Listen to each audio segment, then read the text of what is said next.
3 जादुई गोबर देने वाली गाय। एक गांव में शंकर नाम का पुजारी रहता था। उसकी 3 बेटियां थीं, रेनू, ज्योति, पलक। वो बहुत गरीब था।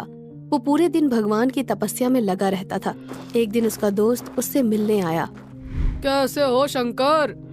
ठीक हूँ भाई, और तुम बताओ कैसे हो?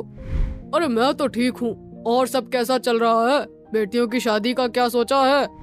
अभी तक तो मैंने इस बारे में कुछ नहीं सोचा। जो भगवान को मंजूर होगा वो हो जाएगा। तुम तो अपनी तपस्या में लीन रहते हो। पहले बेटियों की शादी कर दो, फिर आराम से तपस्या में लग जाना। तुम ठीक कह रहे हो। इसके बाद शंकर का दोस्त वहाँ से चला जाता है। शंकर को दोस्त की सलाह बहुत अच्छी लगती है। वो सोचता है, पहले बेटियों की शादी कर देता हूँ, फिर कोई दिक्कत नहीं होगी। किसी एकांत जगह पर जाकर तपस्या करूंगा। फिर कुछ दिन बाद वो तीनों की शादी कर देता है और उन्हें एक एक जादुई गाय दे देता है। रेनू की सास बहुत लालची थी। वो रेनू से कहती है, तेरे पापा ने तो तुझे शादी में बस एक गाय ही दी है, इसका क्या करेंगे हम? ये कोई आम गाय नहीं है, ये जादुई गाय है। अच्छा, वो कैसे? ये जो गोबर करती है उसमें से सोना निकलता है सासू माँ। ये कहकर रेनू गाय के पास आके कहती है, हे गाय माता, हमें थोड़ा सा सोना दे दो। इतना कहते ही गाय गोबर करती है तो उसमें सोना निकलता है। ये देखकर रेनू की सास बहुत खुश हो जाती है। उधर ज्योति अपनी जादुई गाय को लेके खूब दिखावा करती है। ज्योति अपने पति से कहती है, हमें एक बड़ी सी कार लेनी चाहिए। मेरे पास इतने पैसे नहीं है। तुम क्यों टेंशन ले रहे हो? हमारे पास जादुई गाय है ना, हम उससे कहते हैं।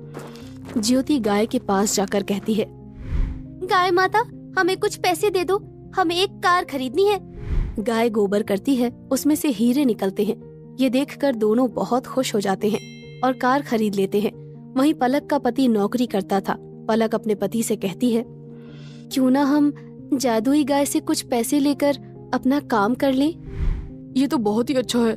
हमारा बिजनेस होगा तो हम ज्यादा मेहनत करके ज्यादा पैसे कमा सकते हैं। चलो तो जादुई गाय से कुछ पैसे ले लेते हैं। दोनों जादुई गाय के पास जाते हैं और पलक कहती है, गाय माता, हमें कुछ पैसे दे दीजिए, हमें अपना बिजनेस खोलना है। जैसे ही गाय गोबर करती है उसमें से 2000 के नोट निकलते हैं, जिससे वो अपना बिजनेस शुरू करते हैं और खूब मेहनत करके बहुत सारा पैसा कमाते हैं। ऐसे ही बहुत समय बीत जाता है। एक दिन रेनू का पति रेनू से कहता है, आज मैंने अपने दोस्तों को घर बुलाया है। आज हम जुआ खेलेंगे और खूब पार्टी करेंगे, मस्ती करेंगे। तुम जादुई गाय से बहुत सारा सोना लेकर आओ। हाँ, अभी लाती हूँ, और मैं भी अपनी सहेलियों को बुला लेती हूँ। जो करना है करो, जल्दी से खूब सारा सोना लाओ बस। रेनू जादुई गाय से सोना मांगती है। सही से ध्यान न रखने और पेट भर खाना न मिलने से गाय की तबीयत ठीक नहीं होती। गाय थोड़ा ही गोबर करती है और कुछ ही देर बाद वो मर जाती है। रेनू परेशान होकर अपने पति से कहती है, अब क्या होगा जी? जादुई गाय तो मर गई, अब हम क्या करेंगे? तुम चिंता मत करो, अभी हमारे पास बहुत पैसा है, बाद में देखेंगे क्या करना है। देखते ही देखते वो बहुत ही गरीब हो जाते हैं। एक दिन ज्योति अपने पति से कहती है, ये घर बहुत पुराना हो चुका है, बहुत दिनों से इस घर में रह रहकर अब हमें इसे थोड़ा सा बड़ा और अच्छा घर ले लेना चाहिए। तुम ठीक कहती हो, जितना बड़ा घर होगा हम उतने ही अमीर दिखेंगे। हाँ, हम गाड़ी और बहुत सारे जेवर भी खरीदेंगे। हाँ हाँ, चलो चलकर जादुई गाय से कुछ हीरे ले लेते हैं। हाँ हाँ, चलो चलो। दोनों जादुई गाय के पास पहुँचते हैं और गाय से हीरे मांगते हैं। जादुई गाय, हमें कुछ हीरे दे दो, हमें नया घर और कार खरीदनी है। गाय गोबर करती है। दोनों उसमें से हीरे निकालते हैं और चले जाते हैं। नया घर और कार लेकर सबको अपनी अमीरी दिखाते हैं। एक दिन ज्योति की सहेली रीमा उससे मिलने आती है। कैसी हो ज्योति? ठीक हूँ, तुम बताओ कैसे आना हुआ आज? मेरे पति की नौकरी चली गई है, घर में पैसों की बहुत तंगी है ज्योति। अच्छा, तो इसमें मैं क्या कर सकती हूँ? सुना है तुम्हारे पास जादुई गाय है, उससे कहो कि मेरी कुछ मदद कर देना। नहीं नहीं, मैं मदद नहीं कर सकती, वो सिर्फ मेरे लिए ही हीरे देती है। ज्योति उसकी बेइज्जती करके निकाल देती है। जाओ यहाँ से, मेरे पास कुछ नहीं है तुम्हें देने के लिए। रीमा वहाँ से चली जाती है। ऐसे ही कुछ दिन बीत जाते हैं। ज्योति भी अपनी गाय का बिल्कुल भी ध्यान नहीं रख पाती और एक दिन बीमारी की वजह से उसकी गाय भी मर जाती है और सारा पैसा भी खत्म हो जाता है। एक दिन रेनू के पति की तबीयत खराब हो जाती है। रेनू उसे लेकर हॉस्पिटल जाती है तो डॉक्टर कहता है, आपके पति के इलाज के लिए हमें बहुत सारा पैसा लगेगा। मैं पैसे लेकर आती हूँ, आप इलाज शुरू कीजिए डॉक्टर जी। ठीक है। ये कहकर डॉक्टर वहाँ से चला जाता है। रेनू कहती है, कहाँ से करूँ मैं इतने सारे पैसों का इंतजाम? ज्योति मेरी मदद जरूर करेगी, मुझे उसके पास जाना चाहिए।